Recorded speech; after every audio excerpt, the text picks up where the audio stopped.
Flip 1லேருந்து இப்போ வரைக்கும் பார்த்தீங்கன்னா உருட்டி தள்ளி ஒன்றுமே பண்ணலை. அது 25 வாட்டில் தான் இருக்குது. அண்ணா வந்துட்டீங்களா? சூப்பர். ஏதாவது ஒன்று பண்ணி விட்டோன்னா ப்ரொமோஷனா ப்ரோ? என்ன ப்ரோ காசா? யாராவது ரேண்டமாக பாட்டியே அப்படின்றாங்க. OnePlus வந்து இந்தியா விட்டு போகல, அவ்வளோதான். இதுவே ஒரு பெரிய நல்ல விஷயம் தான். அப்புறம் ஐஃபோன் 17 சீரிஸோட ப்ரைஸ் வரை இன்க்ரீஸ் ஆக போகுது. நல்ல டியூரபிளாக IP65 ஒரு பட்டன் ஃபோன். வணக்கம் வியூவர்ஸ், வெல்கம் பேக் டு ஆஸ்பாஸ் நியூஸ். இன்னைக்கு ஃபர்ஸ்ட் எப்படியா இருந்தாலும் உங்கள் எல்லாருக்கும் தெரிஞ்சிருக்கும் சாம்சங் கேலக்ஸி ஃபோல்டு மற்றும் ஃப்ளிப் மற்றும் வாட்ச். ஏன்னா கேட்டிருக்கேன்டா, நீ கேட்க சொன்னீங்க. கேட்டேன் சொல்றேன்னு சொன்னாரு. என்ன வருதா இங்க, என்ன வரப்போகுது? நம்ம நேரில் போயிட்டு ஃபினிக்ஸ் மாலில் போய் பார்த்துக்க வேண்டியதான். கூட சாம்சங் கிட்ட எதுவும் பேசுனீங்களா நினச்சேன். அது பேச முடிஞ்சா S20 அல்ட்ரா ரெடி பண்ணி அப்படி இல்லை, சாம்சங் கிட்ட பேச முடிஞ்சா என்ன பண்ண சொல்லுவான். அப்படி இல்லை, ஃப்ளிப்பை வந்து நீங்கள் அவசரத்துக்கு ஒரு பிரிட்ஜாக யூஸ் பண்ணலாம். இந்த அளவுக்கு உட்காந்து உருட்ட சொல்லுவான். நமக்கு அதெல்லாம் செட் ஆகுமா? ஆமாம், அவன் ஏகமாக உருட்ட சொல்லுவாங்க. ஆனால் அவன்ட்டு ஒன்று இருக்கு. சரி, அது அவனை இப்போ மறந்துடுங்க, அந்த பிராண்டை சொல்லலை சரியா. நாங்கள் ஒரு ஃப்ளாக்ஷிப் தந்துடுறோம், ஆனால் 10 ரூபா ஒரு தருவோம், நீங்கள் அதை வியாபாரம் பண்ணி காட்டணும் அப்படின்வான். சரி, ஃபஸ்ட்டு ஃப்ளிப் 8 கவர் டிஸ்பிளே. போன வருஷமே கவர் டிஸ்பிளே ஃப்ளிப் 7ல் வந்து உங்களுக்கு 120 ஹெர்ட்ஸ் தான். அதே வந்து இப்போ என்ன ஆகுதுன்னு பார்த்தா, கவர் டிஸ்பிளேல அப்ளிகேஷன்ஸ் எல்லாம் கொண்டு போய் வைக்கிறதுலாம் இப்போ சப்ப மேட்ரு. முன்னே குட்லாக்லாம் போட்டு குட்டிக்கரனெல்லாம் அடிச்சு பண்ணிட்டு இருந்தது, இப்போ நேட்டிவாகவே ஒர்க் ஆகும். ஸோ அது வந்து பக்காவாக இருக்குது. அப்புறம் உள்ள 6.9 இன்ச் எப்பயும் மாதிரி டிஸ்பிளே. அப்புறம் கேமரா பொறுத்த வரைக்கும் பிரைமரி சென்சார் வந்து ஒரு 50 மெகா பிக்சல், அல்ட்ரா வைட் ஒரு 12 மெகா பிக்சல். உள்ள டிஸ்பிளேல இன்னும் அதே 10 மெகா பிக்சல் தான். ஸோ மொத்தம் என்கிட்ட ஃப்ளிப் 6 எனக்கு போதும் தான். வெளியில் இருக்கிற ஃப்ளிப் 6ஓட டிஸ்பிளே வந்து என்ன ஆகுனா, கேமராவை சுற்றி வந்து டிஸ்பிளே இருக்காது. கேமரா பக்கத்தில் ஒரு கட் மாதிரி மேலே போயிடும் ஃப்ளிப் 6ல். பட் 7லேருந்து என்ன ஆயிடுச்சுன்னா, மோட்டோரோலா ரேசரில் எப்படியோ அந்த மாதிரி வந்து கேமராவை சுற்றியும் டிஸ்பிளே இருக்கும். ஓகே, ஸோ 8ம் இப்போ அப்படி தான் கவர் டிஸ்பிளே பொறுத்த வரைக்கும். அப்புறம் டெக்ஸும் உண்டு. முன்னெல்லாம் டெக்ஸே இல்லாமல் இருந்தது. அப்டேட்டில் தான் இதுக்கெலாம் கூட டெக்ஸ் வந்தது.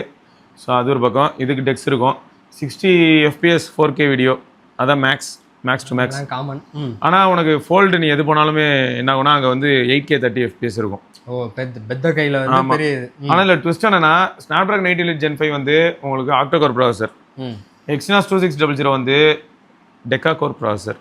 ஓகே சரியா. ஸோ இதில் அதுவும் நீ பார்க்கலாம், 10 கோர்ஸ் இருக்கும், 2 nm ப்ராசஸ் வேறு. ஸோ எந்த அளவுக்கு எஃபெக்டிவாக இருக்குன்னு பார்க்கணும். ஸோ சார்ஜிங் பொறுத்த வரைக்கும் 25 வாட்லேயே இன்னும் ரிட்டைன் பண்ணுறாங்க. ஃப்ளிப்பு 1லேருந்து இப்போ வரைக்கும் பார்த்தீங்கன்னா உருட்டி தள்ளி ஒன்றுமே பண்ணலை. அது 25 வாட்டில் தான் இருக்குது. 4300 mAhங்கிறது இம்ப்ரூவ்மெண்ட்டாக. அதே மாதிரி இந்த வாட்டி சிலிக்கான் பேட்டரி யூஸ் பண்ணியிருக்காங்க. சிலிக்கா கார்பைட் இருக்குது. அது வந்து ஃபோல்டில் வேறு அவங்க சொல்லியிருப்பாங்க. ஃபோல்டில் எனக்கு தெரிஞ்ச ஒரு பெரிய ஆச்சரியமான விஷயம் என்னன்னா, எப்பயும் இருக்கக்கூடிய ரெகுலர் ஃபோல்டு அல்ட்ராவில் 5000 mAh. பட் இப்போ புது ஃபோல்டு ஒய்டில் பார்த்தோன்னா 4800 mAh அப்படின்றது வந்து எனக்கு ஒரு பெரிய ப்ளஸ் ஆஃப் வெல்கம். ஆமாம். அப்புறம் எக்ஸ்டர்னல் கவர் டிஸ்பிளே வந்து எனக்கு ஃபோல்டு அல்ட்ராவில் உள்ள கவர் டிஸ்பிளே பிடிக்கும். ஏன்னா அதில் 22:9 21:9 மாதிரியான ஒரு ஆஸ்பெக்ட் ரேஷியோ வரும். ஸோ அப்போ என்ன பண்ண முடியும்னா, நீ படம் பார்க்குறதெல்லாம் இப்போ ஃப்ளிப்பில் ஃப்ளிப்பில் உள்ள 22:9. ஸோ நம்ம மெஜாரிட்டி இந்த மூவிஸை ஃபுல் ஸ்க்ரீனில் சூப்பராக பார்க்கலாம். இது வந்து கவர் டிஸ்பிளேலேயே நீ அந்த மாதிரி பார்க்கலாம். உள்ளே வந்து என்ன ஆகுனா, ஒரு சில சீரீஸோ இல்லாட்டி நீ ஏதாவது ஃபோட்டோஸோ இல்லாட்டி எக்ஸ்க்ளூசிவாக ஏதாவது பார்க்க போகிற, இல்லாட்டி மல்டி டாஸ்கிங் மல்டி விண்டோ மாதிரி 3 ஆப் அட் டைம் நான் வச்சு ஸ்ப்ளிட் பண்ணி யூஸ் பண்ண போகிறேன், அதுக்கெலாம் வந்து அது செட் ஆகும். இப்போ என்னென்னா, 2 ஃபோனுக்குமே வித்தியாசம் அப்படின்னா, இதில் கவர் டிஸ்பிளே 5.5 இன்ச்சு, அதாவது ஃபோல்டு 8ங்க. ஆமாம், வைடுன்னு அது வைடுன்னு வச்சுக்கலாம், அது அல்ட்ரா. ஆமாம், வைடு வந்து 5.5 இன்ச், அல்ட்ரா வந்து 6.5 இன்ச். அன்ஃபோல்டு பண்ணால் உங்களுக்கு 5.6 இன்ச் இதில் வைடில், அது 8 இன்ச். சரியா. இன்னொன்று என்னென்னா, அது ட்ரெடிஷ்னல் ஆஸ்பெக்ட் ரேஷியோ, பட் இது 4:3 ஆஸ்பெக்ட் ரேஷியோனால எடுக்கிற ஃபோட்டோஸ்லாம் ஞாபகம் இருக்கா? 4:3 எடுப்போமா, ஃபுல் ஸ்க்ரீனில் வரும் இதில் ஒய்டில். ஸோ அதனால் அதில் அந்த ஃபோட்டோஸ்லாம் பார்க்கும்போது கொஞ்சம் நல்லாயிருக்கும். அடுத்து கேமராவை பொறுத்த வரைக்கும் அல்ட்ராவில் மிரட்டலான கேமரா தான். செட் எப்பயும் மாதிரி 200 mega pixel primary, 10 mega pixel 3x telephoto. அது கொஞ்சம் ஜோக்கு தான். போன தடவை வந்து உங்களுக்கு 50 மெகா பிக்சல் அல்ட்ரா வைட் கிடையாது. பட் இந்த தடவை 50 மெகா பிக்சல் அல்ட்ரா வைடு உங்களுக்கு வெளியில் லூஸாங்க. அவன் அல்ட்ரா வைடுக்கு 50 தரான், டெலிக்கு போய் 10 MB தரான். சரி, கிளாரிட்டி நல்லா இருக்குன்னு சொல்லுவீங்க. அதெல்லாம் நான் எதுவும் சொல்லப்பா, நான் அப்புறம் சொல்லி 50க்கு அந்த கருமத்தில் டெலியில் போட வேண்டியதானே, அதுதான் கொஞ்சம் அட்வான்டேஜாக இருக்கும். தெரிலடா. ஆனால் எப்படி இருந்தாலும் சென்சார் வந்து 1/3 பாயிண்ட் அந்த அளவுக்கு கேவலமாக இருக்கும். ஸோ அந்த குட்டி சென்சாருக்கு எதுக்கு நான் உட்காந்துட்டு. பட் ஓகே, 200 கொடுத்துருக்கான். 200லேயே உங்களுக்கு இன் சென்சார் போகும், நல்லா தான் இருக்கும். சரி, அப்படி சொல்லி மனசு தேத்திப்போம். ஆமாம். சரி, அடுத்து என்னன்னா, உனக்கு கவர் டிஸ்பிளேலையும் சரி, உள்ள இன்னர் டிஸ்பிளேல பஞ்சோலுக்கு வந்துட்டான்ல இவன் தான். போன வருஷமே பார்த்துருப்பேன். ஸோ பஞ்சோலுக்கே வந்துட்டான். அதுக்கு முன்னாடி அண்டர் டிஸ்பிளே கேமரான்னு ஒன்று வச்சுக்கிட்டு என்னென்னமோ முயற்சி பண்ணி பார்த்து அசிங்கப்பட்டு, வேதனைப்பட்டு, துக்கப்பட்டு, துயரப்பட்டு இப்போ இதுக்கு வந்தாச்சு. ஸோ மொத்தம் 2 10 மெகா பிக்சல் கேமரா வந்து உனக்கு ஃப்ரண்ட்லேயும் இருக்கும், உள்ளேயும் இருக்கும். சரியா. அப்புறம் வீடியோ நான் ஆல்ரெடி சொன்னது தான். 8K 30 FPS வரைக்கும் கொண்டு போகலாம். 4K 60 FPS உண்டு. அப்புறம் ஸ்லோ மோஷனு இதெல்லாம் வந்து ஃபுல் ஹெச்டி 240 FPS. அது முன்னெல்லாம் வந்து 960 FPS கொடுத்துட்டு இருந்தவன் தான் இவன் ஃபுல் ஹெச்டிக்கு. பட் இப்போ எல்லாரும் தூக்கிட்டாங்க அதெல்லாம். ஸ்னாப்ட்ராகன் 8 Gen 5 தான் ரெண்டுலேயும் இருக்குது. ஆல்ரெடி செட் மாதிரி 4800 mAh 45 வாட் சார்ஜிங்கு. அது 5000 அல்ட்ரா வந்து அல்ட்ரா உங்களுக்கு அதாவது S26 அல்ட்ராவில் வந்து 65 வாட்ஸில் எது? ஆமாம், உனக்கு தெரியாதா? ஃபோல்டு முன்னே 25 வாட்டில் இருந்தது. ஓ இப்போ 45 வாட் இருக்கு. 45 வாட் ஆயிருக்கு. அதனால சந்தோஷப்பட்டுக்க. சரி, அப்புறம் வந்து என்னென்னா உனக்கு 12 GB ரேம் எதில்? ஒய்டில். இதுவே நீ வந்து அல்ட்ரா பண்ணால் 16 வரைக்கும் இருக்குது. அது வந்து பேஸ்ட் ஆன் ஸ்டோரேஜ் வேரியன்ட்னு வச்சுக்கலாம். அப்புறம் ஸ்டோரேஜை பொறுத்த வரைக்கும் 256 512 1 TB. இது 256 512 1 TB. UFS 4.0 தான். கலர் தான் வந்து cream, graphite, lavender, pistachio exclusive கலராக. அதில் வந்து அல்ட்ராவில் வந்து எப்படின்னா க்ரீனு, அதே க்ரீமு, கிராஃபைட்டு, பர்பிள். ஸோ ரெண்டு பேருமே கிட்டத்தட்ட ஒரே மாதிரி தான், சும்மா உருட்டிட்டு திரிறாங்க. எக்ஸ்க்ளூசிவ் கலரில் க்ரீன்னு போட்டு எக்ஸ்க்ளூசிவ்னு போட்டு வச்சிருக்கான். Okay, out of the box வந்து 1UI9 இன்னும் வரலன்னு ஒரு சிலர் ரிவ்யூவர்ஸ்லாம் சொல்லிட்டு இருந்தாங்க. மேபி மக்கள் கைக்கு வரும்போது 1UI9 வந்துடும் போல். ரிவ்யூ நெட்ஸ்லலாம் வந்து 1UI 8.5 தான் இருந்துருக்கு போல். ஸோ அதையும் பார்க்க முடிஞ்சது. 7 இயர்ஸ் அப்டேட்டு, இதெல்லாமே எப்பயும் மாதிரி தான். ப்ரைஸிங் பொறுத்த வரைக்கும் 1,80,000 ரூபாய் ஒய்டு. ஓகே, 2 லட்ச ரூபா அல்ட்ரா, 1,25,000 ரூபா ஃப்ளிப்பு. சரிதான், எனக்கு தெரிஞ்சு இதுதான் லாஸ்ட் ஃப்ளிப்னு வர நம்ம நியூஸ் பார்த்தோம். ஞாபகம் இருக்கா? நாங்கள் ஃபீனிக்ஸ் போகிறோம்ல, போகிறோம் அங்கே கேட்டிருக்கேன். அங்கே போய் நாங்கள் பார்த்துட்டு கையில் எடுத்து காட்டுறோங்க, அவ்வளோதான். நாங்கள் வாங்கலாம் போகிறது கிடையாது. வாங்குறதா? நான் இன்னொன்றுங்க ஓப்பனாக சொல்கிறேன். ஃபீனிக்ஸ் மார்க்கெட் சிட்டியில் இருக்கிற அந்த ஐடிகேஃப் சாம்சங்கோடது, அதில் இருக்கிற 2-3 பேர் ஆல்ரெடி அங்கே ஒர்க் பண்ணுறவங்கலாம் நமக்கு தெரியும். எத்தனை வருஷமாக போயிட்டு இருக்கோம். வாட்டி இன்னும் அட்வான்டேஜ் வேறு. நான் லாஸ்ட் டைமே சொல்லணும், நான் மறந்துட்டேன். சாம்சங் இருக்கா, பக்கத்துலேயே OnePlus. ஓகே, ஆல்ரெடி தெரியும். இந்த பக்கத்தில் யார்? ஷாமி. OnePlusல என்ன ஆல்ரெடி தெரியும்? OnePlusக்கு போய் அசிங்கப்பட்டது தான் மிச்சம். இந்த பக்கத்தில் ஷாமி இருக்குன்னு சொல்கிறாங்க.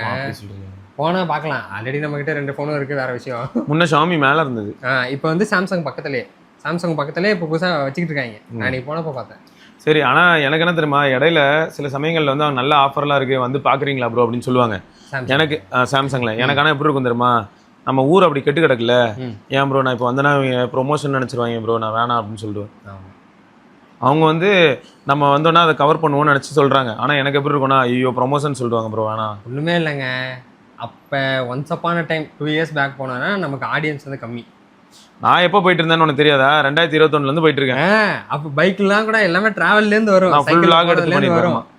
அப்போல்லாம் எங்களுக்கு கேள்வியாக கேட்க மாட்டாங்க. ப்ரோ சூப்பர் ப்ரோ, ஏன்னா அப்போ இருந்தவங்க எல்லாம் தெரிஞ்சவங்களா இருப்பாங்களா, செம ப்ரோ செமையா இருக்கு அப்படின்னு. ஏன்னா அவங்களும் பார்த்து எக்ஸ்பீரியன்ஸ் பண்றாங்க. தேவ சஞ்சய் இருப்பான் அப்போ இருந்து. வந்துட்டீங்களா சூப்பர், ஏதாவது ஒன்று பண்ணி விட்டோன்னா ப்ரொமோஷனா ப்ரோ, என்ன ப்ரோ காசா யாராவது பாட்டியே அப்படின்றாங்க. ஸோ அது ரொம்ப கஷ்டமா இருக்குங்க. நான் அதனால தான் சொல்லியிருப்பேன் சில வீடியோவில், நேரில் வந்து அந்த சாம்சங் கேர் அதை இருக்குல்ல, அந்த ஐடிகேஃப் அங்கே நீங்கள் போனீங்கன்னா சிவானா வந்து எவ்வளோ காசு வாங்கினாருன்னு கூட கேட்டுக்கோங்க. அவர் எங்க காசு தான், அவருக்கு வந்து ஃபோனே வாங்கினது கிடையாது, இல்லை எங்க காசு வாங்க போறாரு. S23 அல்ட்ராவே அங்கே வாங்கல, ஆன்லைனில் போட்டதோ. ஆன்லைன் எக்ஸ்க்ளூசிவ் கலரா? நான் ரெட் எடுத்துட்டு அங்கே போனேன்ல, அங்கே தான் ஸ்டோர் போவானே. ஆமா ஆமா, அவங்களே வந்து ரெட் இவ்வளோ சூப்பராக இருக்குமா. 24 அல்ட்ரா போகும்போது நான் S23 ரெக்கார்ட் பண்ணிட்டு இருந்தேன். கலர் ரெட் விடுக்குதா அப்படின்னு அவங்க வாங்கி பார்த்துட்டு இருந்தாங்க. ஏன்னா அவங்களுக்கே வந்து அது வராது ஸ்டோருக்கு, அதனால வந்து அந்த பிளாக் ஃப்ரேம்லாம் பார்த்துட்டு அவங்களுக்கே ஆச்சரியமா இருந்தது. அங்கே நல்லா இருக்கு. க்ரீனு ஒயிட் இல்லை, ரொம்ப S24 அல்ட்ரா டைம் தான் வர ஆரம்பிச்சது. அந்த க்ரீனு அந்த மாதிரி எக்ஸ்க்ளூசிவ் கலர்ஸ் வந்து எப்பயுமே ஆன்லைன் எக்ஸ்க்ளூசிவ்டா. அதுக்கப்புறமா தான் என்ன பண்ணாங்கன்னா S24 அல்ட்ரால இருந்து தான் கலர்ஸை வந்து ஆஃப்லைன் ஸ்டோர்ஸ்க்கும் கொடுக்க ஆரம்பிச்சாங்க. அதுவும் எப்படி ஃபர்ஸ்ட் டேவே கொடுக்கல, கொஞ்சம் நாள் கழிச்சு கொடுத்தாங்க. இப்போ வந்து எல்லாமே கொஞ்சம் சரளமாயிடுச்சு, அவ்வளோதான். S23 அல்ட்ரால எப்படி இருந்ததுன்னா ஆன்லைன் எக்ஸ்க்ளூசிவ்னே இருந்தது கடைசி வரைக்கும். அது கம்மி தானே. அந்த அந்த கலரே வந்து ரொம்ப ரேருங்க, எங்கிட்டு போனாலும் யாரையும் பார்க்கவே முடியாது. சிவப்பு கலர் நல்லா இருந்தது. எங்கேயாவது ஆஃபீஸ்ல ரொம்ப ரேரா தான் அந்த பீஸ் இருக்கு. அதை நான் ஆஃபீஸ்ல தூக்கிட்டு சுத்தும் போதே மாசா இருக்கும். ஆமா, யூனிக்கா இருப்பாங்க, டிஃப்ரெண்டா. ஏன்னா அப்ப நம்மளால இவரு S23 அல்ட்ரா கார்த்தி ப்ரோ, அவர் வந்து கிரீன் வச்சிருந்தாரு, ட்ரெடிஷ்னல் கிரீன் அது வச்சிருந்தாரு, வாங்கினாரு. ஆனா நம்மகிட்ட ரெட் இருந்துச்சு. ஒன்றும் ஒரு மாதிரி அது ஒரு டைம். ஆக மொத்தம் சாம்சங் கிட்டேருந்து வந்து இது வந்திருக்கு. அதே மாதிரி வாட்ச். ஆமாம், 2 அல்ட்ராவா வாட்ச்? ஆமாம், அல்ட்ரா 2. அதுக்கப்புறம் 9. ஆமாம், அது வந்திருக்கு 2. 9 வந்து உங்களுக்கு கம்மி பட்ஜெட்டில் வரும். அல்ட்ரா வந்து செட் எப்பயும் மாதிரி ஃப்ளாக்ஷிப் உங்களுக்கு 60 கிட்டேயா, 60 65. இது வந்து 40 அந்த மாதிரி வரும். எனக்கு வந்து பர்சனலாக சொல்கிறேங்க, சாம்சங் மேலே எப்பயுமே ஒரு மரியாதை உண்டு. ஏன்னா கன்சிஸ்டன்சி மெயின்டைன் பண்ணுறான். சாம்சங் லேப்டாப் பிக்சல் நாய் கூட அதெல்லாம் பண்ணாது. சாம்சங் லேப்டாப் அதுலடா வெறும் இந்த இப்போ லான்ச் ஆனதை பற்றி பேசுகிறேன். லேப்டாப் வந்து அவன் லான்ச்சே பண்ண வேணாம். என்ன கேட்டால் வந்து அதை நிறுத்திடுறது நல்லது. சரி, இப்போ இருக்கும்போது எனக்கு பிக்சல் மேலே வந்து என்ன ஆர்வம்னா, அவங்ககிட்டயும் ஃபோல்டு உண்டு. இது வரைக்கும் எக்ஸ்பீரியன்ஸே பண்ணது இல்லையா. சாம்சங் ஃபோல்டாவது போய் எக்ஸ்பீரியன்ஸ் பண்ணியிருக்கோம், பட் பிக்சல் ஃபோல்டு பண்ணதில்லை. ரெண்டாவது பிக்சலோட வாட்ச் நான் யூஸ் பண்ணியிருக்கேன், நல்லா தான் இருந்தது. ஸோ இப்போ பிக்சலோட பட்ஸு, பிக்சலோட வாட்ச், பிக்சலோட ஃபோல்டு அப்படின்னு வரும்போது அவங்க ஈகோ சிஸ்டம் பார்த்தா ஆக்சுவலாக நல்லாயிருக்கு. பட் இது வரைக்கும் அந்த குடுப்பனை அமையலை. பார்க்கலாம். பெரிய வாட்ச் வந்தாச்சு, பட்ஸ் வந்தாச்சு, ஃபோல்டு மட்டும்தான் எக்ஸ்பீரியன்ஸ் பண்ணல. ஆமாம், ஆனால் இதில் எக்ஸ்பீரியன்ஸ் பண்ணியிருப்பீங்களா நீங்கள் அந்த ஈவெண்ட் போனீங்க. அது வந்து உனக்கு பர்சனலாக கையில் என்னன்னா, மைக்கேல் ஃபிஷர் வீடியோ போட்டிருந்தாப்புல ஃபோல்டுக்கு. அவரோட ஃபோல்டு 7 இருக்குல்ல, அதை அடிச்சு துவச்சி யூஸ் பண்ணி அதுதான் அவரோட டெய்லி டிரைவரே. இங்கே ஸ்கஃப் கீழெல்லாம் போட்டு எடுக்கிறாரு. Okay, fold 7. அது என்னாச்சு, பீச்சுக்கு போயிருந்தாரு ஒரு டைம். அப்போ தெரியாமல் ஃபோன் கீழே விழுந்தனால என்ன ஆயிடுது, கேப் ஃபுல்லாக மண்ணு உள்ளே போயிடுச்சு. ஆமாம், அது ஹிஞ்சிலே போயிடுமே. இப்போ அவர் ஓப்பன் பண்ணி க்ளோஸ் பண்ணும்போது எப்படி தெரியும் வந்து டாப் அவ்வளோ சவுண்ட்லாம் வருது. ஓ, அந்த இது ஃப்ரேம் கண்ணாப்னான்னு இதாகுது. அப்புறம் என்னாச்சு தெரியுமா, ஒரு இடத்துல மொட்டங்கள் உள்ள மண்ணெல்லாம் கொட்டி விளையாடுவாரு. அங்கே போடுறதுலாம் அவர் போடுற மண் வந்து இந்த இடத்துல போடும்போது புது ஃபோனு 1 இயராக கீழே எழுந்த ஃபோனில் போயிட்டு நீ மண்ணு போந்ததுன்னா. ஸோ அதனால் வந்து இது ஃப்ளிப் 8 கூட ஃபோல்டு 8க்குலாம் கூட என்ன போட்டிருந்தாருன்னா, பீச் கொஞ்சம் அவாய்ட் பண்ணுறது நல்லதுன்னே போட்டிருந்தார். ஃபோல்டபுள்ஸ் எடுத்துகிட்டு போயிட்டு பீச்சில் மண்ணிலெல்லாம் போட்டுறாதீங்க. இல்லைங்க, ஈவன் உங்களுக்கு காற்றுலேயே மண் வரும், அந்த மண்ணு உள்ளே போனால் கூட அது ஒரு டஸ்ட்டு உள்ளே போகும். அது ரொம்ப கிரேசியாக இருக்கும்டா, டம்மு டிம்முன்னும். அது உள்ளே போன மண் உடஞ்சதுன்னா எஸ்கேப்பு. அவருக்கு என்ன ஆயிடுச்சுன்னா, ஒரு இடத்துல வந்து ஹிஞ்சி ஏதோ ஆகி அதனால என்ன ஆயிடுச்சுன்னா, அந்த இடத்துல தொட்டா பெருசாக இவ்வளோ பெருசுக்கு ஒரு லம்ப் மாதிரி இருக்கும். ஓ, அந்த ஃப்ரேமே தெரியுற மாதிரி அந்த ஒரு இடத்துல மட்டும். ஆனால் டிஸ்பிளே இன்னும் புகையில, அந்த இடத்துல டிஸ்பிளே நார்மலாகவே இருக்கும். ஆனால் சொன்னார் அவரோட டெய்லி டிரைவரே அதானா, போட்டு அடின்னு இல்லை மவுஸ்லாம் மாட்டி யூஸ் பண்ணிட்டு இருப்பார் அவர் எப்பயுமே, ஸ்கிரிப்ட் அது இதுன்னு. ஸோ அதனால் அது போட்டு நல்லா இருந்தது. அந்த அளவுக்கு யூஸ் கேஸ் இருக்கவங்க அதை வாங்கி பயன்படுத்துறதுல ஒன்றும் பிரச்சனை இல்லை. சும்மா வாங்கிட்டு ஷோ ஆஃப்லாம் கஷ்டம். ஏன்னா ஷோ ஆஃப் போய் 2 lakhs ஸ்பெண்ட் பண்ணிட்டு எதுக்கு, வேஸ்ட்டு. அதே ஒருத்தா நான் அதில் ஸ்பெண்ட் பண்ண போகிறோம் ப்ரோ, அதில் எனக்கு ரிட்டர்ன்ஸ் இருக்குது அப்படின்னா ஓகே நீங்கள் போகலாம். இல்லைனா அல்ட்ராவே போதுங்க. இல்லைனா இதோ இப்போ S25 அல்ட்ராலாம் டீலில் நிறைய பேர் வாங்கினாங்க 80K. அந்த மாதிரி போயிட்டாலே போதும். S26 அல்ட்ராலே ஒன்று ஆஹா ஓன்னு சொல்கிற அளவுக்குலாம் இல்லை. S25 அல்ட்ராவே 80K மோர் தென் நான் சொல்கிறேன். சரியா? உண்மைதான். சரி, இது ஒரு பக்கம் நடந்ததா. அப்புறம் OnePlus வந்து ஏதோ ஒரு டாக்குமெண்ட்ரி ரெடி பண்ணுறாங்களா. நாங்கள் இந்தியாவெலாம் விட்டு போல உட்காந்துருக்காரா, கால்பே எதுக்கு இங்கே வந்து உட்காரணும். OnePlus வந்து இந்தியா விட்டு போல, அவ்வளோதான். இதே ஒரு பெரிய நல்ல விஷயம் தான். OnePlus 16ஓட 2 டோன் அது இதுன்னு கான்செப்ட் ஃபோன்ஸ் வீடியோஸ்லாம் வேறு வந்துகிட்டு இருக்கு. ஃபோட்டோஸ்லாம் பார்க்க அழகாக தான் இருக்குது. பார்க்கலாம் OnePlus 16 மொத்தம் எப்படி வருதுன்னு. ஸோ அது ஒரு பக்கம். அப்புறம் iPhone 17 சீரிஸோட ப்ரைஸ் வேறு இன்க்ரீஸ் ஆக போகுது. ஜப்பானில் இன்க்ரீஸ் ஆனதுனால இப்போ இங்கே ஜப்பான்லேருந்து எடுத்துகிட்டு வந்த யூனிட்ஸ் முன்னே விற்றுக்கிட்டு இருப்பாங்க. அதோட ப்ரைஸ் எல்லாமே அங்கே இன்க்ரீஸ் ஆயிடுச்சு. 12% அங்கே இன்க்ரீஸ் ஆயிடுச்சு ஆல்ரெடி. அப்போ இங்கே வந்து இனிமேல் புதுசாக ஸ்டாக் எடுத்து என்ன ஸ்பெசிஃபிக் டுவெல் சிம் தான். இல்லை ப்ரைஸ் கம்மியாக கிடைக்குதுல்ல. இப்போ எப்படின்னா 1,22,200 கூட ப்ரோ மேக்ஸ் கிடைக்கும் திடீர்னு. Okay okay 256. ஆனால் நம்மளதில் வாங்கினா அவ்வளோ 1,45,000 அந்த மாதிரி வரும். 1,40,000 வச்சுக்க கார்டு ஆஃபர் அது இதுன்னு போட்டு 1,40,000 எப்படி வந்தாலும் 18,000 கம்மியாகுது இல்லை. அதனால நிறைய பேர் அந்த மாதிரி வாங்கிட்டு இருந்தாங்க. இப்போ அதுலேயும் 12% இன்க்ரீஸ் பண்ணி விட்டாங்களா, அவ்வளோதான். வை தீய வை, அவன் மேலே வை, அங்கே வை அப்படி. ஸோ அதனால அதுவும் இன்க்ரீஸ் ஆயிடுச்சு. எங்கால் வாங்கி வச்சிருக்காது 17 Pro Max கோல்டு, நாளுக்கு நாள் விலை ஏறிக்கிட்டே இருக்கு. எப்படி விற்க பேட்டரி தான் குறைஞ்சிட்டு. சரி. அப்புறம் வந்து அதான் மொத்தம் 17 வந்து 94-95K போய்டும்ன்றாங்க. 80லேருந்து 95 83லேருந்து 95 அந்த மாதிரி போய்டும். 94-95 போய்டும். 10,000லேருந்து 12,000 இன்க்ரீஸ் ஆகும் அப்படிங்கிற. ஆனால் இப்போ நிறைய பேர் சொல்லியிருந்தாங்க குரோமாவாக இருக்கட்டும் ரிலையன்ஸாக இருக்கட்டும் எந்த செக் பண்ணாலும் அவுட் ஆஃப் ஸ்டாக்லேயே இருக்குது. அதனால தான். ஓ, அப்போ பிடிச்சிட்டானுங்களா? சரி ஓகே.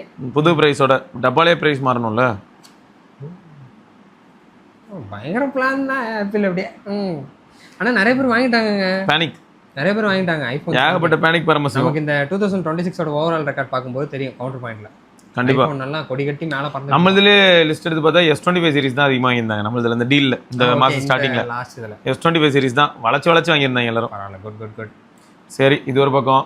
ஃப்ளிப்கார்ட்டா அமேசானான்னு கேட்கும்போது ஒரு சிலர் அமேசான் பெட்டருங்கிறாங்க, ஒரு சில ஏரியாவில் இருக்கிறவங்க ஃப்ளிப்கார்ட் பெட்டருங்கிறாங்க. ரெண்டு பேருமே சில பேருக்கு பட்டர் அடிச்சு வாயில் அடிச்சுட்டு ஏமாத்திட்டு ஓடி போயிடுறாங்க. ஸோ அதுவும் நடக்குது, கொஞ்சம் கோலராக தான் இருக்குது. ஆக மொத்தம் ஷாமியில் வந்து 1:1 ஸ்கொயர் கேமரா ஃப்ரண்ட் கேமராக்கு ட்ரை பண்ண போகிறாங்க. இது சென்டர் ஸ்டேஜ் ஃபோனில். யார் இவனுங்களா? ஆமாம். நீலாம் எதுக்கு இவனுங்க இதெல்லாம் ட்ரை பண்ணியிருக்கானுங்க? அதை கொடுத்தா மட்டும் ஒருபடியாக ப்ராசஸ் பண்ணி அதான் போட்டிருக்கேன்ல மச் நீடடு. ஆனால் ஓவராலாக வீடியோ அல்காரிதமில் இம்ப்ரூவ் பண்ணாதான் மாசம் அப்பயும் அதே மாதிரி பின்னாடி ப்ளீச் அடிக்கும், அப்பயும் அதே மாதிரி மேக்கப் போடுவானுங்க. எதுக்கு அதெல்லாம்? எப்பயும் கொடுக்குற மாதிரி அந்த 20 MP கொடுத்துருப்பாங்கடா. சந்தீப் வேற இந்த ஃபோட்டோ போட்டிருந்ததுக்கு அதுக்கும் எனக்கு ஒரே சந்தேகம். பார்க்கறதுக்கு மேசிவாக இருந்த டீட்டெயிலாம் எனக்கு ஒரே சந்தேகம். ஏலே என்ன 18 Pro Max சொல்லு தெரிலடா. இவங்க கிட்ட ப்ரோட்டோலாம் வந்துட்டு போயிட்டு இருக்கும்ல, டிவைஸ் வரதுக்கு முன்னாடி உங்க கேமரா தான் இருக்கும்னு நினைக்கிறேன். அப்படின்னா 17 Ultra தைரியமாக போடுவாங்களே, வாட்டர் மார்க்கே இல்லை பாரு எங்கேயும். ஓ ஓகே, அந்த ஒரு சந்தேகம் தான். ஷார்ட் ஆன் ஷாமின் மட்டும் இருக்குங்க. ஆமா, இந்த வாட்டி இந்தியாவுக்கு வந்து 18 சீரீஸ்ல வரும் அப்படின்னு சொல்லியிருக்காங்களா. 18 Pro, Pro Max, 18 Ultra இல்லைல்ல, அதனால. ஆமாம், வந்துச்சுன்னா ட்ரை பண்ண பார்க்குறேங்க. அதுக்கு நான் எங்கேயா அங்கே போனேன், நான் அங்கே போனேன்னு நினச்சிட்டு இருக்காங்க. இது வந்து நம்ம கம்யூனிட்டி மெம்பர் ஒருத்தர் சைனால இருக்காரு, அவர் எடுத்து அனுப்புனாரு. அங்கே மீ ஸ்டோர் எப்படி இருக்கு பாரு. என்னங்க இது வசந்தன் கோ எல்லாமே ஷாமி ப்ராடக்ட்ஸ். ஆனா ஆமாம், அங்கே அவனுங்க வந்து ஹோம் அப்ளையன்ஸ்லேருந்து எல்லாமே வச்சுருக்கானுங்க. பல்ப் முத கொண்டும் உங்களுக்கு அந்த இது ஷாமி ஹோம்னு ஒரு ஆப் இருக்கும், அதில் டவுன்லோட் பண்ணி பாருங்க. ஏர் பியூரிஃபையரு எல்லாமே இருக்கும். எவர் என்னென்ன வச்சுருக்கானுங்களே, வேற லெவலா. ஷாமி வந்து பட்டைய கிளப்புறாங்க. ஒன்றும் இல்லை, என்னது நமக்கு எதுவும் இல்லைன்னு. நமக்கு ஒன்றுமே இல்லை. நமக்கு இங்கே பாரு, இவர் தான் அனுப்புனார். ஓ ஓகே, ஷாமி எம்ப்ளாயி. அங்கே ஆனால் ஸ்டோர்லாம் சூப்பராக இருக்கும்டா.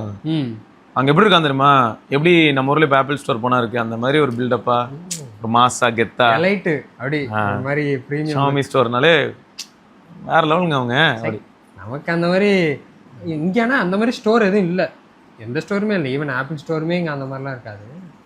சரி, இது பற்றியா நோக்கியா 123 ஷீல்டு புது ஃபோனா, ரகட் ஃபோன்ரா. அதாவது ஐபி ரேட்டிங்லாம் இருக்கக்கூடிய ஒரு ஃபோன், நல்ல டியூரபிளாக IP65 ஒரு பட்டன் ஃபோன். ஸோ எல்டர்ஸ்க்கு நல்லாயிருக்கும். எனக்கு இது பார்த்ததுமே என்ன ஞாபகம் வந்ததுன்னா 5500 ஒரு ஃபோன் இருக்குது நோக்கியாவில். அப்பயே அதில் பார்த்தீங்கன்னா ஸ்போர்ட் மோடு, மியூசிக் மோடுலாம் இருக்கும். பட்டன் அழுத்தினா ஸ்போர்ட் மோட் போயிட்டா பீடோமீட்டர் வச்சு ஸ்டெப் கவுண்ட்லாம் பண்ணும். அப்போ அந்த ஃபோன் அப்பயே வாட்ச் மாதிரி. எவ்வளோ பழசுறா அந்த ஃபோனு எப்பா. வேணா இந்த ஃபோன் 123 என்ன 2G 5G? அநேகமாக 4G கேப்பபிளாக தான் இருக்கும். 4G 5G அப்படி இல்லைன்னா 2G இருக்கும். இல்லைங்க 5G எதுவும் கொடுக்குறாங்க. ஆமாம், டைப் ஃபோனில் 5G வச்சு என்ன பண்ண போகிறோம்? ஒன்றும் பண்ண இதுதான் இதுதான் ஸ்போர்ட். ஓகே, எப்போ வந்துருக்கு இப்போ 2006. அப்போ வந்து பீடோமீட்டர்லாம் வச்சு அதை உள்ள மூமெண்ட்டை இது பண்ணி ஸ்டெப் கவுண்ட் பண்ணும். கலர் மாறும் அதுக்கேற்ற மாதிரி. ஓ, இந்த இடம் சென்டர் இருக்குல்ல, அந்த சென்டரில் கலர் மாறிடும். ஸ்போர்ட்குள்ளே போயிட்டா ரெட்டாக மாறிடும், மியூசிக்குள்ளே போனால் க்ரீனாக எரியும். அந்த மாதிரி 2 மோடுமே இல்லை அப்படின்னா நார்மலாக இருக்கும், ஒயிட்டாக சிட்டி மாதிரி. Blue colour chip, red colour chip, அந்த மாதிரி அப்பயே. ஸோ அது வந்து நோக்கியா டேஸில் பியூட்டிஃபுல்லான ஒரு டிவைஸு. ஸோ இது பார்ப்போம், இது வந்து எப்படி இருக்குது என்ன ஏதுன்னு. அநேகமாக கண்டிப்பாக 4G சப்போர்ட் கொடுப்பாங்க அப்படின்னு தான் தோணுது. அப்படி இல்லைன்னா 2G தான் இருக்கும். ஓகே ஓகே, யூனிசாக்கு போய் தான். ஓ பரவாயில்ல. USB-C போர்ட் இருக்குது, 1750 mAh ரிமூவல் பேட்டரி இருக்குது, 3.5mm ஜாக்கும் இருக்குது, FM ரேடியோ எல்லாமே இருக்குது. ஓகே, ஒரே ஜாலி தான், தடுக்க யாரும் இல்லை. சரி, ஆனால் என்ன ஹைலைட்னா 2G ஒன்லி டிவைஸ். 2G தானா? ஆனால் 2G பற்றி நான் BSNLகிட்ட கேட்டேன்டா, 2G தூக்கிடுவீங்களான்னு கேட்டேன் நேரில் போகும்போது. ஆஸ் பர் ரூல் எப்பயோ தூக்கிருக்கணுமா. ஆனால் ஏன் தூக்க முடியல அப்படின்னா எவனாலையும் தூக்க முடியாதான். 2G வச்சிருக்க எவனுமே அதை தூக்க மாட்டான் அவ்வளோது. ஏன்னா அதை தூக்கிட்டா அது என்ன ஆகுது, இப்போ இங்கே ஒரு டவர் வச்சேன்னு இங்கே வச்ச டவருக்கு இங்கேருந்து நீ 2-3 கிலோமீட்டர் தள்ளி பேசிகிட்டு இருப்ப. ஓகேயா, இப்போ நான் அந்த மாதிரி 2G சப்ளை இருக்கிற டவர்ஸ் எல்லாம் தூக்கினேன்னா அந்த ஏரியா எல்லாத்துலேயும் நான் ஒரு டவரை இதை தூக்கிட்டு அதுக்கு பதில் ஒரு 6-7 டவர் நடணும் புதுசாக. ஓகே, 4Gக்காக. இவனுங்க இப்போ ஜியோ 4G வச்சிருக்கானுங்க, ஓகே சந்தோஷம் தான். 5G வச்சிருக்கானுங்க, இவனுங்களும் 2Gக்கு வரலாம்னு தோணுது எனக்கு. 2Gக்கு வரணும்னா ஒரிஜினல் லெவலுக்கு வரணுமே. இந்த மழை காலங்களோ இல்லை ஏதாவது ஒரு ரொம்ப ட்ராஜடியான சுச்சுவேஷன்ல அவன் சிக்னலே இல்லாம. கரெக்டா. ஜியோக்கு என்ன பிரச்சனை நான் சொல்லிடுறேன். ஜியோக்கு வந்து இப்போ 2G கொண்டு வரணும்னா அந்த ஆர்கிடெக்சருக்கெல்லாம் அவன் ஃபர்ஸ்ட் வந்து பில்டு பண்ணணும், எல்லாமே பண்ணணுங்கிறேன், பண்ணலாமேங்கிறேன். பண்ணா அப்புறம் உங்களுக்கு டேரிஃப் இன்க்ரீஸ் பண்ணுவான் ப்ரோ இல்லையா. ஓகே, 4G இருக்கும்போது எதுக்கு 2G? அப்படி சொல்லி பழகு. சரிங்க பாரு, ROG Phone 10 வந்திருந்தா அப்படி தான் இருந்திருக்கும் அப்படின்னு சொல்லி போட்டிருந்தாங்கடா. ஒரு மாதிரி ஃபீலிங்காக இருந்ததுடா. ஆள் ஊற்றுனதுக்கப்புறம் என்ன கரெக்ட் தான். 1/1 இது நம்ம Xiaomi 17 இருக்க கேமரா, அதெல்லாம் அதில் இருந்திருக்கும். 50 MBலாம் போட்டிருந்தாங்கடா ஆம்னி விஷன். ஆள் ஊற்றுனதுக்கப்புறம் என்ன சரி, ஆனால் சொல்கிறேன் ROG 10 வந்திருந்ததுன்னா மேசிவாக இருந்திருக்கும். ஆனால் முடிச்சு விட்டாச்சு. நல்லா இல்ல, அவன் இந்த சிப் ப்ரைஸு அதுக்கு முன்னாடியே வெளில போயிட்டான்ல, அதுக்கு முன்னாடியே எக்ஸிட் ஆகிட்டான் ஆள். இப்போ ரியல்மியில் பார்த்தா கதறிக்கிட்டு கிடக்கான். அப்புறம் S26 அல்ட்ரால ம் பிக்சர் இன் பிக்சர் இருக்குல்ல, ம் பிப்பு ஆமாம். யூடியூப் வீடியோவோ ஏதோ ஓடுதுன்னு வை, அதுக்கு மட்டும் ப்ரைவசி டிஸ்பிளே வச்சா அதெல்லாம் இப்போ பக்காவாக இருக்காது. ஓ எப்படி வேற லெவல் ஆச்சே. ஸோ அதெல்லாம் இப்போ இருக்கு. நம்ம என்ன பார்க்குறோம் யாருக்குமே தெரியாது சைட்லேருந்து. ஆனால் உங்களுக்கு S26 ப்ளஸ்ல கிடையாது, அல்ட்ரா மட்டும் தான். அல்ட்ரால மட்டும்தான் இருக்கு. S26 அல்ட்ரா வேற லெவல் தான். ம் ஆனால் சொல்றதுக்கு ஒன்றும் இல்லை. எங்கால் வித்துட்டாரு. எது அவரா? கௌதம் இல்லடா, அது ஏன்னா ஒரு கேமரா பீஸ்ட் வேணும்னு அவருக்கு மைண்ட்ல ஒன்று ஃபிக்ஸ் ஆயிடுச்சு. இன்னொன்று பேட்டரி லைஃப் யூஸ் பண்ண மாட்டார். ஆனால் பேட்டரி லைஃப் நான் கேட்டேன், சரிங்க எவ்வளோ ஃபோட்டோ எடுத்தீங்கன்னு. அன்னைக்கு பிரிச்சப்ப சிவாபுரம் எடுத்தாரா அதான் இருக்கு அப்படிங்கிறாரு. அப்புறம் எதுக்கு கேமரா போகணும்? சரி அவருக்கு இப்போ என்னன்னா பேட்டரி லைஃப் பட்டை கலப்புது போல 7000 mAhல. ஆமாம் அது அவருக்கு ரொம்ப நல்லா இருக்கு போல இருக்கு. அவர்லாம் 2 நாளைக்கு ஒரு வாட்டி தாங்க சார்ஜ் போடுவார் அந்த ஃபோனை. பார்ப்போம், வருவார், அவரோட வீடியோ வரும், அதில் கேட்டுங்க. டெத் பெட்டு தான் எல்லாம் ஆக மொத்தம் ஆவாஸ் பண்ண ஆரம்பிச்சிட்டாங்க. ஐஃபோன் 17 விலையேற்றம்னு எந்த அளவுக்கு உண்மைன்னு தெரில. தெரிஞ்சுக்கோங்க, அவ்வளோதான். தெரிஞ்சுக்கிறது என்ன இருக்கு? இல்லை அவங்கள பயமுறுத்தி ஃபோனை எங்கே இருக்கிறோன்னு நினச்சக்கூடாதுல்ல, அப்படிலாம் இல்லை, சொல்கிறோம் ஜஸ்ட் இன்ஃபர்மேஷன். ஓகே ஆமாம், வேற என்ன பண்ணுறது? நீங்கள் போய் வாங்கிருங்க அதனால அப்படின்லாம் சொல்ல வரல, சொல்கிறோம். இவன் பார்த்தியாடா ஹைசென்ஸு இந்த மாதிரி இவங்கெல்லாம் வாஷிங் மிஷின். வாஷிங் மிஷினா? அவன் இந்த டிவி தானே ஹைசென்ஸு, டிவி. வாங்க சார், நாங்கள் எல்லா இடத்துலையும் வரோம், உங்களுக்கு வேறு என்ன சார் வேணும்? வரட்டும். ஷாமி, OnePlus, ரியல்மி டிவி விடும்போது அவன் விடக்கூடாதா? அவன்லாம் ஹோம் அப்ளையன்ஸ் செக்டரில் இருக்கான் தானே. அதனால இது ஒரு புது ஆப்ஷனாக இருக்குது. மேபி ப்ரைஸ் எஃபெக்டிவாக இருந்ததுன்னா மக்களுக்கு பெனிஃபிட். அடுத்து லாய்ட்னு ஒரு பிராண்ட் இருக்குங்க, இருந்துட்டு போகிறான். அவங்கெல்லாம் கூட இருக்காங்க. இது ஒரு பக்கம் இருக்கும்போது தான் VI மத்திய பிரதேசில் 5G எக்ஸ்பென்ஷனில் தீவிரமாக இருக்கும். சரி இருந்துட்டு போட்டோம். என்னடா இருந்துட்டு போட்டோங்கிற? சரி அவங்க ஏதோ பிஎஸ்என்எலோட இணைஞ்சிருக்காங்க, இதை வச்சு பிஎஸ்என்எலுக்கு 5G வந்தால் ஓகே. பிஎஸ்என்எல் வந்து டேரெக்டாக 6G தான். 7G போகலாமே, 7G ரெயின்போ காலனி மாதிரி எல்லாம் போகலாம். நான் ஆக்சுவலாக அவங்க கிட்ட ரெக்வஸ்ட் பண்ணது 2G, அதை கரெக்டாக கொஞ்சம் இது அதை ப்ராப்பராக பண்ணாலே போதும். டேட்டா 3Gலேயே நல்லா தான் இருந்தது நிறைய பேர் சொல்கிறாங்கடா. 3Gலேயே நல்லா தான் இருந்தது, நீங்கள் கொஞ்சம் ரிலேபிலிட்டி பாருங்கன்னு தான் நிறைய பேர் திட்டிருந்தாங்க. ஒரு ஃபோன் கால் கூட பண்ண முடியாத அளவுக்கு ஆச்சுன்னா நெட்வொர்க் வந்து அதுக்கு இருக்கிறதுக்கு இல்லாமலே போகலாம். அந்த ROG 10 பில் நீ செத்துருக்கலாம் நாயே அப்படின்னு சொல்கிற அளவுக்கு இருக்கும்ல, அதுக்கு தான். ஆனால் அவன் இருக்க கவர்மெண்ட் இதில் அவன் இருக்கனால தாங்க ஓரளவுக்கு நமக்கு ப்ரைஸ் இப்போயாவது கட்டுப்படியாக இருக்குது ஜியோ ஏர்டெல்லில். அவனும் இல்லைன்னு வைங்களேன், நான் என் இஷ்டத்துக்கு ப்ரைஸ் ஏற்றுவேன், 1000 ரூபான்னு கூட வச்சுருவான் மாதத்துக்கு. இவன் இருக்கனால பயந்து ஏதோ கொஞ்சம் ஏற்றுறாங்கன்னு சொல்லலாம்.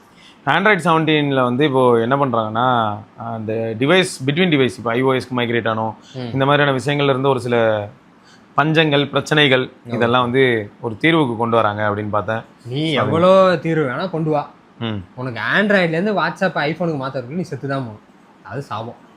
இப்போயாவது ஈஸியாக இருக்காது, அதுக்கு ஒரு மண்ணாங்கட்டி எதுவும் கொண்டு வரலாம். மூட்டு iOSன்னு ஒரு ஆப் இருக்குடா, அது வச்சு நீ பண்ணலாம். ஆனால் இந்த வாட்ஸ்அப்பும் நடக்கும். கடைசியில் என்ன வந்துருமா, வாட்ஸ்அப் ரீஸ்டோரேஷன்ல நடக்கும். எங்க இதெல்லாம் முடிஞ்சிடும். நீ ஃபோனை ஓப்பன் பண்ணிடுவேன், வாட்ஸ்அப்பில் போயிடுவேன், எல்லாமே நடந்துகிட்டு இருக்கும். 99ல் போயிட்டு சாவடிச்சுட்டு க்ளோஸ் பண்ணிவிட்டு போயிடும். எவ்வளோ பேருக்கு நடந்திருக்கு. கரெக்டாக நடக்கும். அந்த ஸ்கிரிப்ட் கரெக்டாக ஒரு காட்சி எல்லாருக்கும் இருக்கிறதுல ஒரு திகிலான மேட்ரு அதாங்க. அந்த வாட்ஸ்அப்போட டேட்டா பேஸ் வந்து வராது. அதனால தான் அதை மெயின்டைனே பண்ணலடா. நம்ம பண்ண தேவையில்லை, நான் டெலிகிராமில் வச்சுட்டு போயிடலாம். அதுக்கு நான் வாட்ஸ்அப்பில் இருக்க சாட்ஸ் எதுவுமே பெருசாக மெயின்டைன் பண்ணுறது இல்லை. ஃபோட்டோ வீடியோ எல்லாமே டெலிட்டு. ஓகே, ஆல்ரெடி ஃபோன்லேயே டெலிட் பண்ணிடுவேன். ஸோ வெறுமனே கொஞ்சம் சாட் மட்டும் தான் பாக்கி வச்சிருக்கேன். ஏன்னா அதெல்லாம் தான் கொஞ்சம் யாராவது அட்ரஸ் கிட்ட அனுப்பியிருப்பாங்கன்ட்டு அதை மட்டும் ரீடைன் பண்ணுறேனே தவிர. ஐஃபோன் டு ஐஃபோன் வந்து உங்களுக்கு ஈஸியாக டப்னு ஜம்ப் ஆயிடலாம். பட் ஆனால் ஆண்ட்ராய்ட் டு ஐஃபோன் வந்து வாட்ஸ்அப் ஆண்ட்ராய்டும் செமையாக ஜம்ப் ஆகும், ஐஃபோன் டு ஐஃபோனும் செமையாக ஜம்ப் ஆகும், பக்கும் சேர்ந்து. அது எல்லா ஃபோனுக்கும் அப்ளிகபிள். இப்போ பாருங்க, இதில் வந்து இப்போ சார்ஜரை கனெக்ட் பண்ணி விட்டா எங்களை சாவடிக்குது, டேரெக்டாக பெட் டைம் மோடுக்கு போயிடுது, வெளியே வர மாட்டேங்குது. இந்த மாதிரி ஏதாவது பக் இருக்கும். ஆனால் இது அந்த வீடியோ டெவலப்பர் பீட்டா, அதனால நம்ம திட்டக்கூடாது. டெவலப்பர் பீட்டாங்கிறனால மன்னிச்சு விட்ருவோம். இதுவே ரெகுலர் பிச்சு தள்ளியிருப்பாரு அப்படியே. ஸ்டேபிளாக இருந்தாலும் பக்கு தான். பக் ஓஎஸ்னா சும்மாவா? சரி, கடைசியாக உங்களுக்காக நீங்கள் எல்லாரும் ஆவலோட எதிர்பார்த்துட்டு இருந்த நியூஸுங்க. N6Xோட கலர் ஆப்ஷன்ஸ் இதெல்லாம் வந்து டீஸ் பண்ணியிருக்காங்களாம். N6Xனா அதான்டா, தெரியாதா உனக்கு? N6ன்னு ஒரு ஃபோன் வந்துச்சுல OnePlusல 20,000 ரூபாய்க்கு. அங்கே இப்போ அது OnePlusன்னு முன்னாடியே சொல்லியிருந்தீங்கன்னா நான் அதை கேட்டிருக்கவே மாட்டேன். N6X சரி ஏதோ ஒரு கேமிங் இது போல இருக்கு அப்படின்னு நினச்சிக்கிட்டு இருக்கேன் நான். உங்களுக்காக தான், சும்மா தகதகன்னு மின்ற மாதிரி. நீல கலரும் பிங்க் கலருமா நல்லா இருக்குல்ல? 4G போனோம்ல, லைட் ப்ளூ அப்புறம் மெரான் கலர் 4G ஃபாண்ட். சரி நல்லா இருக்கு. மொத்தம் OnePlus கிட்டேருந்து ஒரு அதிரி புதிரியான ஒரு ஃபோனு வாங்கி என்ஜாய் பண்ணுங்க. இல்லைங்க எல்லாரும் கேட்டுக்கிட்டு இருந்தாங்களா, அதனால தான். கேட்கட்டும். ம். ரொம்ப சந்தோஷம். OnePlus N6 எத்தனை பேர் வாங்கியிருக்கீங்க சொல்லுங்க, தெரிஞ்சுக்கிறோம். அதை வாங்குறதுக்கு C6 லைட்டா, எது? C6 லைட்டுன்னு ஒன்று வந்ததுல ஆமாம் ஆமாம், அது வந்து எக்ஸ்ட்ரா ஒரு 4000 போட்டால் அதுக்கு போயிடலாம். அது போயிடலாம். N6 வாங்குறது ப்ரோன்னு C6 லைட்டு தான். இவர் 7th Gen 4 ஓகே ஓகேயா. இதுவே வந்து C6 லைட்டு பார்த்தோன்னா உனக்கு 7400 அது கூட பரவாயில்லங்கிறேன். நல்லா தான் இருக்குது, நல்லா இருக்கு. யாரும் வாங்குறது இல்லையா இப்போ நிறைய இப்போ பேர். 10Kலாம் ஃபோனே இல்லையோ? ஃபோனே இல்லைல்ல? இருக்கு, யூஸ்டு மார்க்கெட்டில் இருக்கு. இல்லை புதுசு கேட்குறேன், புதுசு இல்லவே இல்லை. புதுசே யூஸ்டு மாதிரி தான் வருது, அதனால. ஆமாம், நிஜமா அப்படி தான் இருக்குது. இப்போ N6Xன்னாரு, இதெல்லாம் 4G, ஏதாவது 4-5 வருஷம் முன்னாடி உள்ளது தான் அது. அதுவாக தான் இருக்கும். பார்ப்போம் எப்படி வருதுன்னு. ரைட்டுங்க. ஸோ அதெல்லாம் தான் சொல்லணும்னு நினச்சோம், சொல்லிட்டோம். இதோட நம்ம இன்னொரு பதிவில் சந்திப்போம். அதற்கு விடைபெற்றுக்குள்ள சிவபரணி. சரி சரிக்கே பார்க்கலாம். நாளைக்கு என் கௌதம் ப்ரோ வருவாருங்க. ஆமாம், மாசாக இருக்கும். பாய். வரட்டா.